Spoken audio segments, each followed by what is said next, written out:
तो hello students, welcome to study 24। तो Mumbai income tax का आपका सेकंड लिस्ट भी आ चुकी है। बहुत ज़्यादा वेट कर रहे थे बच्चे कि भाई ये जो इनकम टैक्स का आया है, तो आपका 24 नवंबर को लास्ट था उसका, मतलब जो डीवी चल रहे थे बच्चों के, तो लग रहा था कि 30 तारीख तक आपका आ जाना चाहिए सेकेंड लिस्ट भी।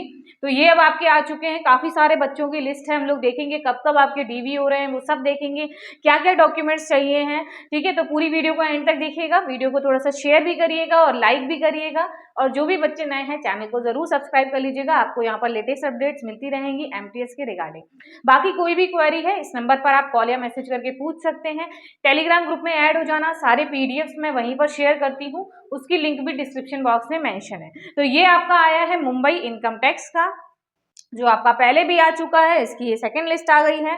तो सबसे पहले हम लोग पढ़ लेते हैं कौन कौन से आपके डॉक्यूमेंट्स रिक्वायर्ड हैं। सामने मैं लगा दे रही हूँ, बाकी आपको पीडीएफ तो मैं टेलीग्राम ग्रुप में दे दूंगी। ठीक है, तो the list of candidates who have been recommended for appointment to the post of MTS, ठीक है, ये आपका लिखा है, and in respect of whom dates for document verification have been fixed is enclosed herewith, यानी कि सभी की लिस्ट है, उनके आगे उनके डीवी की डेट सब मेंशन है। ठीक है, the candidates are required to report to the multipurpose hall, ground floor, Aaykar Bhavan, new marine, ठीक है, रोड, मुंबई, यानी कि मुंबई में आपको ये एड्रेस दे रखा है, यहाँ पर आपको डीवी के लिए जाना है। On their respective dates at 10 AM, 10 बजे तो पहुंचना है। डेट्स आपके नीचे जो आपका नेम्स लिखे हैं उनके आगे है डेट्स, ठीक है, और बाकी आपको 10 बजे पहुंचना है। ठीक है, क्या क्या चीजें आपको चाहिए हैं, देखिए 4 sets of attestation form, 11 pages in each set, all sets in original with recent photograph, photocopy not allowed, form available, और जो इन्होंने साइड बताई है इस पे भी फॉर्म अवेलेबल होगा। तो सबसे पहले तो ये चीज समझ लेते हैं, इसमें काफी बच्चों को डाउट रहता है कि ये जो 4 सेट है इसका मतलब क्या है। देखिए इन्होंने स्पेशली मेंशन कर दिया है कि नो फोटोकॉपी नॉट अलाउड, यानी कि अगर आपने एक अटेस्टेशन निकलवाया है उसे फिल करके अगर आप चाहें उसकी फोटोकॉपी करानी है तो फोटोकॉपी नहीं करानी है आपको। क्या करना है, आपको 4 कॉपी निकलवानी है, और एक अटेस्टेशन फॉर्म में 11 सेट हैं, मतलब 11 पेजेस हैं, और आई थिंक 11वें पेज पे आपका आइडेंटिटी भी दे रखा है। ठीक है, आइडेंटिटी है, ठीक है, तो आइडेंटिटी भी आपको 4 निकलवा कर चारों पे साइन करवाना पड़ेगा, क्योंकि इन्होंने बोला है 11 pages in each set, all sets in original with recent photographs. ठीक है, और जो भी आपके 11 पेजेस हैं अगर उसमें आइडेंटिटी आ रहा है तो वो भी आपको 4 निकलवाने हैं, चारों पर साइन करवाना है, फोटोकॉपी नहीं चलेगी। ठीक है, आई थिंक ये आप लोग समझ गए होंगे। 11 पेजेस में जहां तक भी आ रहा है उतना आपको निकलवाना है।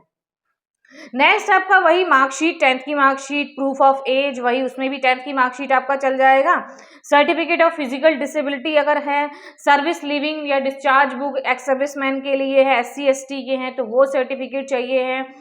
एज रिलैक्सेशन के लिए भी वही आपका वैलिड होता है। Medical fitness certificate civil surgeon या CMO से होना चाहिए, वो सब इन्होंने इनक्लोज करके भेजा है। सारे डॉक्यूमेंट्स आपके हैं, ठीक है, सभी कुछ हैं, आप उसको निकलवा कर साइन करवा लीजिएगा।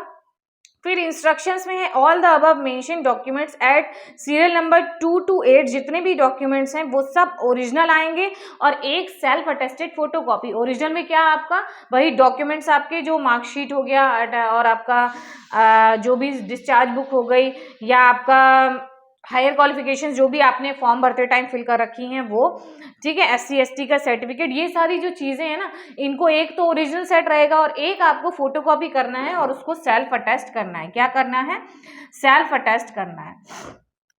ठीक है, ये हो गया आपका। नेक्स्ट हम लोग देख लेते हैं फिर क्या लिखा है। If the candidate is a central state employ she may produce this letter to his, मतलब अगर आप किसी जॉब में ऑलरेडी हैं तो आपको फिर से मेडिकल, कैरेक्टर, आइडेंटिटी ये सब कराने की जरूरत नहीं है, आप वही दिखा सकते हैं। ठीक है, ये हम लोग पहले भी डिस्कस कर चुके हैं। Candidate details form completely filled along with required enclosure, form available on, मतलब इन्होंने बताया है कि सारी डिटेल्स बहुत सही से भरी जाएं, और इन्होंने जो जो चीज़ें मांगी हैं वो सब इसके साथ लगी होनी चाहिए। वो हम लोग नीचे देखेंगे क्या क्या चीज़ें इन्होंने मांगी हैं। ठीक है, 2 रिसेंट फोटोग्राफ्स होनी है, you are instructed to bring complete address, वही चीज आपके अटेस्टेशन फॉर्म में सब चीजें होनी चाहिए कि अगर 5 साल से लास्ट 5 ईयर्स में अगर आप कहीं पर भी 1 साल से ज्यादा रहे हैं तो उसका पूरा एड्रेस आपको वहां पर देना होगा, ठीक है। All mentioned above a copy of the attestation form, medical statement and declaration form and candidate detail form, मतलब ये सारे जो फॉर्म्स हैं पहली बात तो इन्होंने भेज रखे हैं, ठीक है। दूसरा इन्होंने ये वाली साइट दी है incometaxmumbai.gov.in, यहाँ पर भी आपको ये सारे फॉर्म्स अवेलेबल मिल जाएंगे, ठीक है। और आपको अपनी हैंड राइटिंग में भरने हैं एज पर instructions and carry the same with them for DV के टाइम पे सब चीजें आपको लेकर जानी है। Candidates are advise to make sure all the above mention documents are fetched in their DigiLocker account में। आप अपने क्या करेंगे, अपना डॉक्यूमेंट्स जो हैं वो डिजी लॉकर अकाउंट में कर सकते हैं, ठीक है। Candidate should note that know travelling और बोर्डिंग अलाउंस, आपको कुछ भी पेड नहीं किया जाएगा। फिर हम लोग देख लेते हैं ये आपका क्या है, list of candidates qualified for the MTS SHG through. कितने बच्चे हैं, सबसे पहले ये 1 से शुरू होकर आपका ये कहां तक जा रहा है, टोटल आपके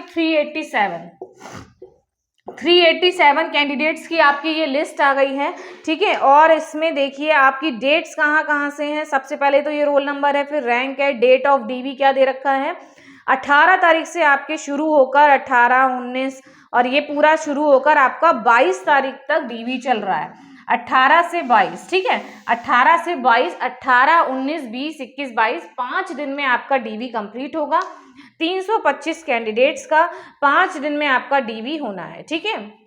ये आपका पूरा दे रखा है लिस्ट, बाकी PDF मैं टेलीग्राम ग्रुप में शेयर कर दूंगी, आप लोग देख लीजिएगा, ठीक है। ये तो हो गया इस PDF की बात। फिर हम लोग देखते हैं जो इसके साथ चीजें आपकी आई हैं, यानी कि वही attestation form.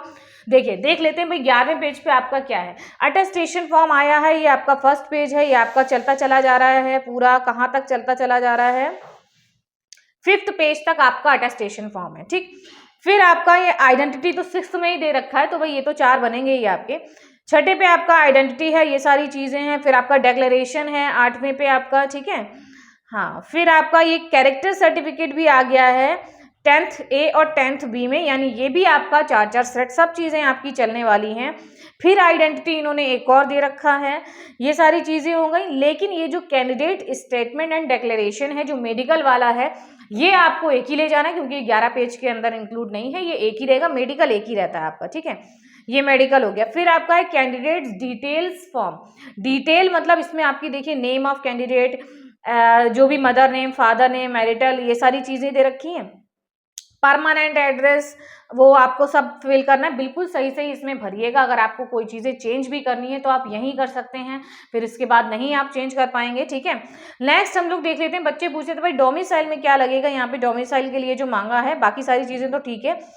Photo identity proof enclose any two, इन्होंने बोला है कि ID प्रूफ के लिए आपको 2 चीज़ें लगानी है, या तो आप पैन कार्ड, ड्राइविंग लाइसेंस, आधार कार्ड, इलेक्शन ID, इन चारों में से किन्हीं 2 को आपको यहाँ पर इनक्लोज करना है, ठीक है।